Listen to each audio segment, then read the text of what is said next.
Democrats unveiling 4 new gun control bills turned out to be a real fire drill. Xcel will be punished for not letting people hook up their solar on time, and Xcel gets to pick the punishment. This could be the truest thing that any of the 17 candidates for Denver mayor have said. Nobody wants to be homeless, but everybody wants to be mayor. Renata Barons is running for mayor because she wants a job, because she wants to change perceptions of people on the streets, like she used to be. A mayoral candidate you won't forget, tonight on Next. Democrats promised more gun control when they won record majorities at the state capitol. And because Republicans do not have the votes to stop anything, what happened today, right during the Democratic announcement, could be the closest thing to slowing down those bills. We were just completely beside ourselves. We said, please don't do this. A fire alarm mid-announcement forced legislators to evacuate the Capitol. It's not clear who or what caused the alarm to go off, but there was no fire, so Democrats eventually returned and finished their rollout of these gun bills. 4 bills are coming. They would raise the minimum age to purchase a firearm to 21, implement a mandatory 3-day waiting period for all firearms purchases, remove liability clauses that protect gun manufacturers from legal action, and expand the state's red flag laws. Democratic State Senator Tom Sullivan, whose son Alex died in the Aurora Theater shooting, is sponsoring that red flag expansion. It would let healthcare providers, mental health professionals, educators, and district attorneys seek a court order to remove guns from somebody deemed dangerous. It would apply to people like the Aurora Theater shooting's psychiatrist. I recently read the book from the doctor who was treating Alex's killer, and she indicates that she didn't at that time have a way to notify law enforcement of her concerns. We redoubled our efforts to include those who daily impact the lives of others to be able, if they are willing, to act on that concern. Democratic Governor Jared Polis, of course, has veto power. He's backed expanding red flag laws. So far, Polis has not supported expanding waiting periods or adding new regulations to purchases. If you get to break the rules and then decide on your own punishment, that's a pretty sweet system. That's essentially the system that Xcel Energy has. Thousands of customers are waiting to have Xcel connect their meters to the solar panels that they've installed on their homes so they can save money. Our Marshall Zellinger found that Xcel's penalty for its delays will be proposed by Xcel. Yeah, they're covered in snow, but that is not why Xcel customers are not getting credit on their bills for the power generated by the solar panels on their homes. I had the final inspection from Jefferson County done on, it was either November 12th or November 14th. Sabrina Sampson had a third-party company install solar panels on her home to help reduce her Xcel electricity bill. Instead, she's now paying for solar panels that are not yet connected to her Xcel meter. You've added a cost.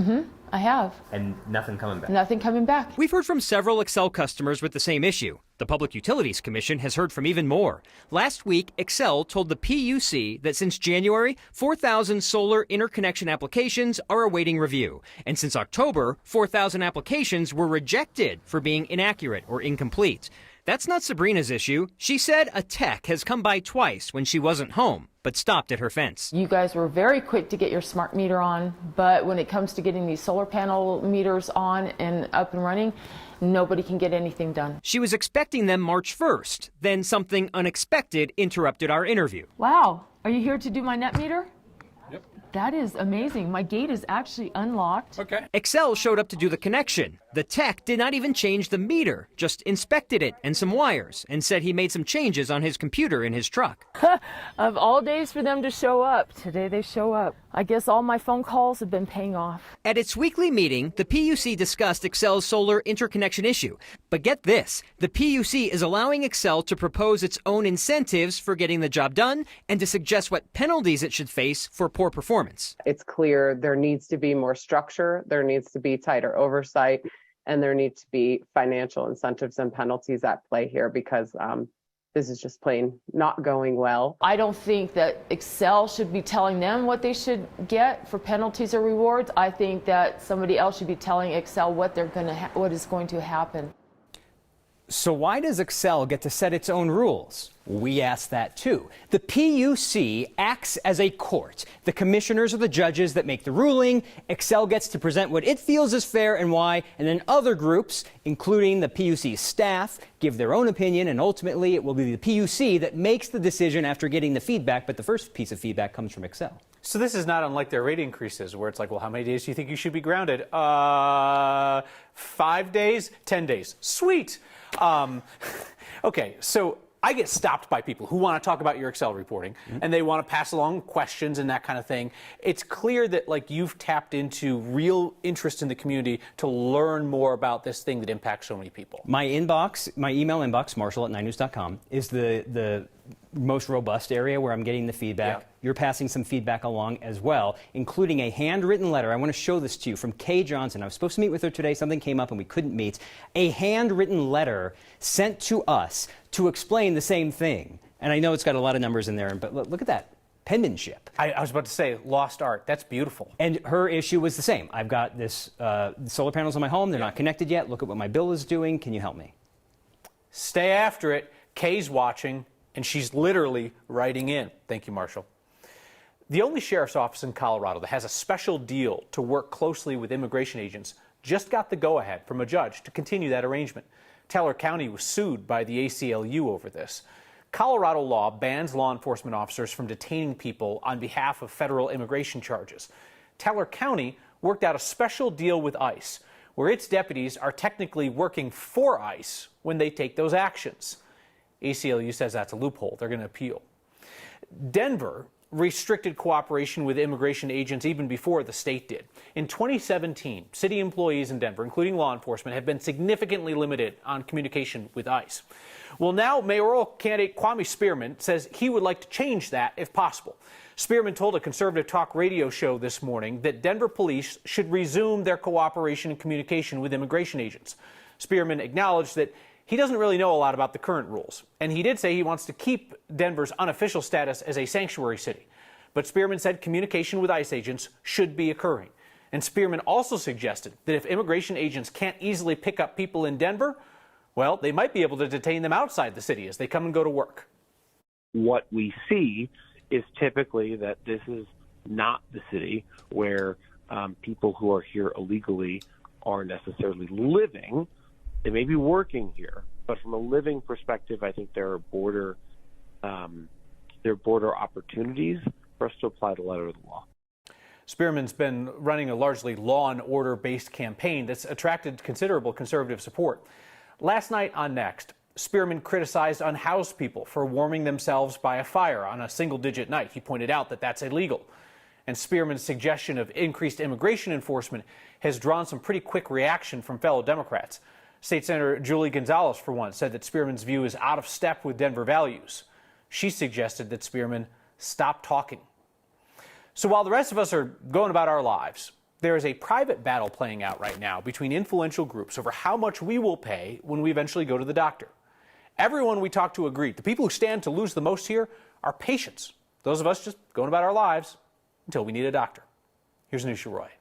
It's the kind of appointment you shouldn't miss. My husband needed to see a cardiologist last year. Diane Cruz and her husband went to 3 appointments before they got their first bill. It eventually added up to $574 for the cardiologist. Facility fee was $476. Diane was confused. She'd checked. She was in network. She asked about her co-pays and was now being asked to pay nearly double what she planned for and had no idea what a facility fee was. This is like a month and a half of groceries. A facility fee is specifically for outpatient care at places owned by a hospital. It essentially pays for everything outside of the doctor, nurses, the front desk, technicians, cleaning services, and building issues. Almost hidden costs. Isabel Cruz with Colorado Consumer Health Initiative said as more hospitals and clinics are consolidating, more people are getting these bills. Fear of being able to pay for your medical care is an access issue. So Cruz is working on a proposed bill to change that. Under this bill, my primary care provider affiliated with the hospital would not be able to charge me for a facility fee for that care.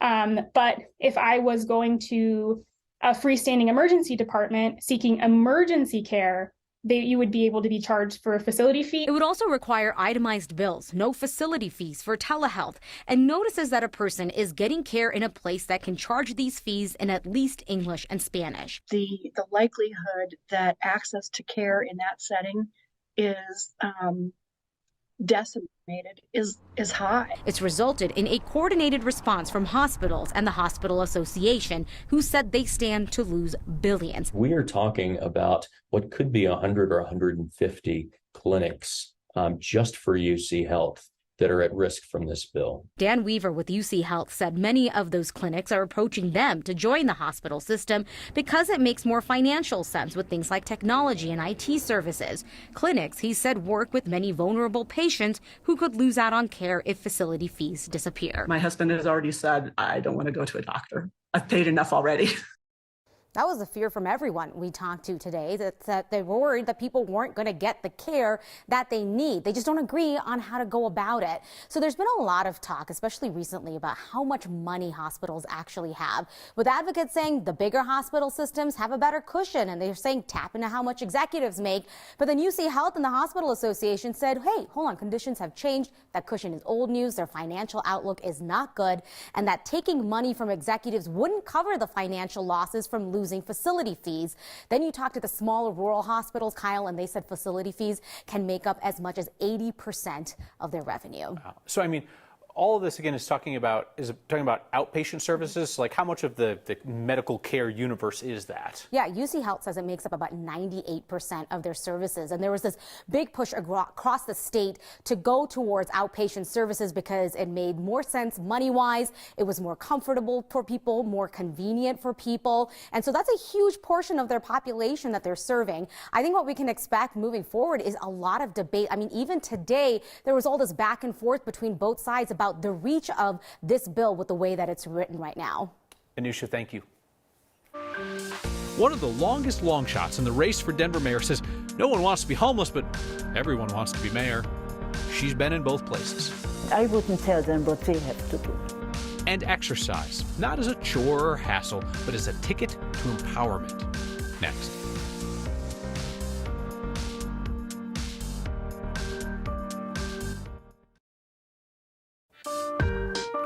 Our next conversation tonight continues our sit-downs with all of the candidates for Denver mayor. Renata Barons could be the longest long shot in the 17-person field, and she is entirely unbothered by that. She grew up in Germany and worked as a caretaker. She's in the race to make a point about how we treat people living at the margins, people like her, especially people experiencing homelessness, as she did. They always think that the homeless people wanted that. But nobody wants to be homeless, but everybody wants to be mayor. No, they cannot understand that. They are so secure and maybe somehow wealthy, they cannot imagine how it is if you do not have a place to stay. I would be able to support them with a minimum of the constitutional rights, with a place to stay, maybe for half a year or for 1 year. And I would give them the opportunity to do what they want. If they want to study at night school or whatever, they can do that. If they want to watch TV, they can do that. I would like to let them act like us. Nobody tells me what I have to do, generally, and I wouldn't tell them what they have to do. You've said that one reason that you're running for Denver mayor is because you need a job. Yes. If you don't get this job, there are 16 other applicants. What kind of other work would you like to do? I would love to work with people. And yesterday I was interviewed and I told the interviewer I would like to have a job with customers, with unhappy customers, customers who have to complain and are really in need of a solution. That's what I would like. Actually, kind of sounds like the job of mayor. In our full 10-minute conversation, we discussed why Barons thinks that we need a little socialism and why she thinks we already have it. We also talked about some of her big ideas, and she's got big ones, including banning cars from downtown and expanding public transit. You can find all of our candidate conversations on the Next YouTube channel and on 9news.com. Did you dare to venture outside today? Oh man, that cold, it was just biting. Overnight, we, of course, set another record, 11 below out at DIA, shattering the old record last set just last year at 7 below. These temperatures currently sitting in the single digits. That's where we held tight all day long. Up in the high country, some teens and 20s, not quite as bitter cold, but you factor in the winds and look what it feels like to exposed skin, more like 10 below out at the airport. We do have wind chill advisories yet again tonight. They'll continue through 9 o'clock tomorrow morning for the eastern plains. It will feel more like 20 below out there. These are the numbers here for the Front Range. Once again, going sub-zero. As we look on HD Doppler 9, a couple of light little flurries up into the high country through the foothills. Might find a few crossing the urban corridor, but we're not looking at any accumulation tonight. Early tomorrow morning, we will be tracking some pretty steady snowfall up in the mountains. It winds down by the afternoon, and if you're hopping in the car heading out there tomorrow evening, you should be just fine as far as traveling goes. Highs return to the 30s for us, 20s up in the mountains, and then look at the weekend. The sun shines back, so are the 50s until the middle of next week, March 1st. Our next winter storm. Let's open up gyms. Really open them up to everyone. I love here. It's a good place to come to work out a little bit more. The ultimate flex. Accessibility. Next.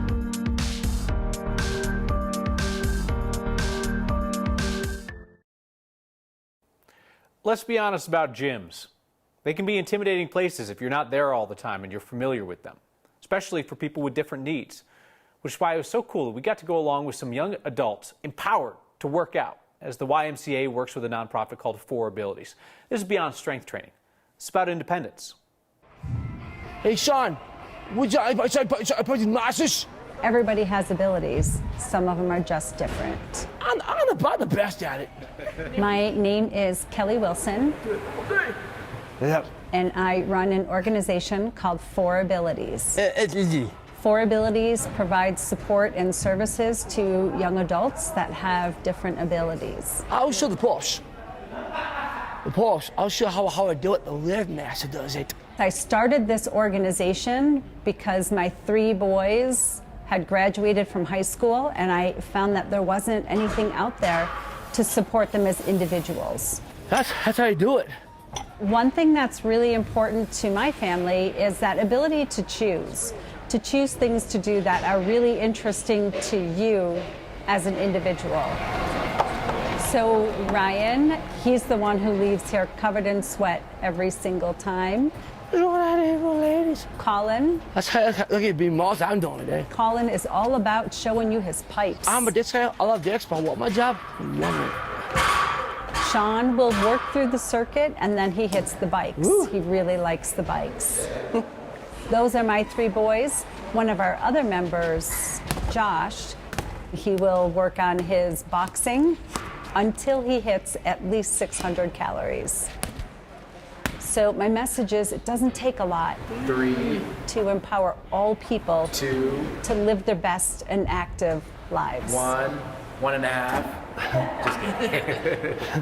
Nice job. Good job, man. Doesn't take a lot. Your feedback's next. Kevin writes in with interesting feedback, a suggested penalty for Xcel for not hooking up solar meters in time. He says, not rocket surgery, I love that.